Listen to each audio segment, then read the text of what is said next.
iwe nyange ondaize nindora ntwaro wanyu irembo nkingule nzarwo mwanyu hacharo bamanyiwe nyange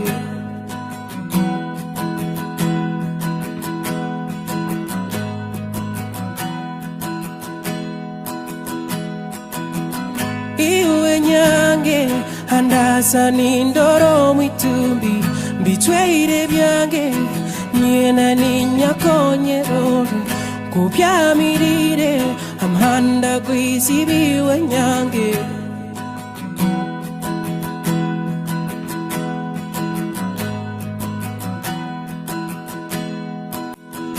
kani kusera hona onyituze ngonzi inyange inyange inyange inyange. Greetings to you all. Today in this edition, we come to you to introduce the physical features and man-made features that have been explored in Bunyoro land. The beauty has been evidenced by both local and international tourists. Here below are some of the physical features to mention. Lake Albert, where the oil has been discovered and also known for its salty waters.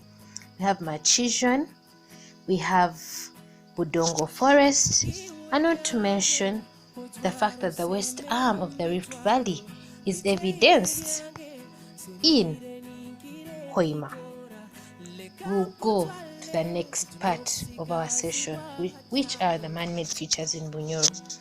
We have the airport that is being built because of the discovery of the oil. We also have business ventures that have been opened up in Bunyoro. For example, fishing, due to the abundance of fish from Lake Albert. We also have sugar processed because of the vast growth of sugarcane plantations and many other businesses that have rose up in the years. The beauty of Bunyoro is endless, but these are just a few of the features that we have come to you or have brought you today. Thanks for listening.